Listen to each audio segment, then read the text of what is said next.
When the Samsung Galaxy S5 arrives, it's going to face stiff opposition, and not just from the iPhone 5S. The new Galaxy S5 will have to fend off Android competitors as well, including Google's Nexus 5, its flagship Nexus smartphone, and a device that many consider to be the best Android smartphone on the market.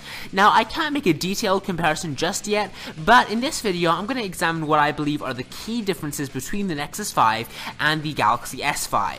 So the first difference comes to design. The Google's Nexus 5 features a design that's much different than the Galaxy S5's. The new Nexus is made of plastic, but it uses the same matte material that the company used with its Nexus 7. It's plastic, but it feels much more premium, and it's also exceedingly durable. Now, the Nexus 5 doesn't come with a removable back, which means users are stuck with its stock 2300 mAh battery, and it also doesn't come with a micro SD card slot, which means that users have to have 16 or 32 gigabytes of internal storage, and then of course cloud storage as well. As far as exact dimensions are concerned, the Nexus 5 is fairly thin and pretty lightweight. It weighs just 130 grams, and its form factor is about 8.5 millimeters wide, and that's really not too bad for a smartphone with a large 5-inch display. Now, Samsung's Galaxy S5 is also made out of plastic, but that's where the similarities end. Instead of a matte material, the Galaxy S5 uses a unique perforated pattern on the back cover that Samsung gives it a modern look. It certainly draws attention to itself, and especially the gold version that looks like a giant band across the back. The Galaxy S5 also comes with a design that's both water and dust resistant, and it's a little bit slimmer than the Nexus 5 with an 8.1mm frame, but it's also heavier than the Nexus 5, checking in at 145 grams.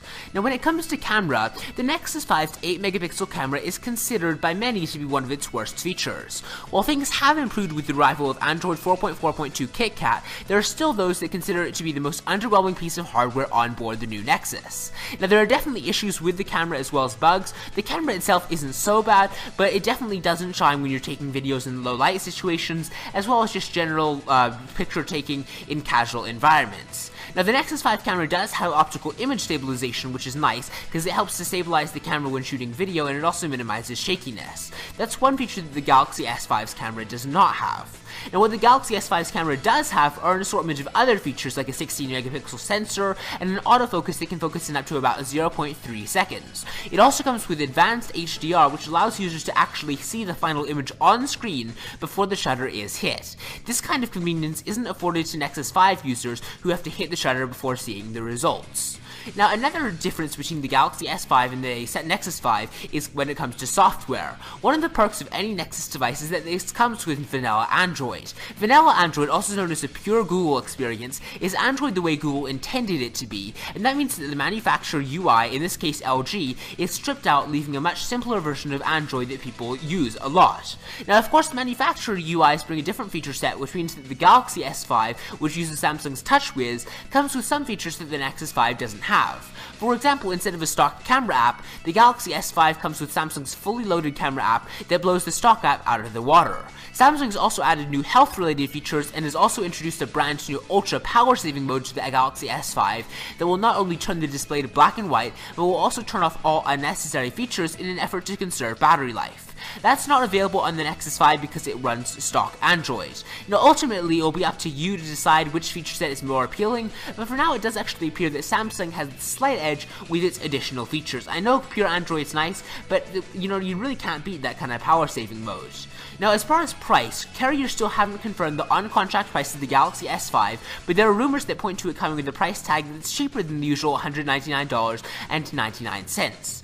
Now, what I do know though is that the Galaxy S5's off-contract price will likely be upwards of $600.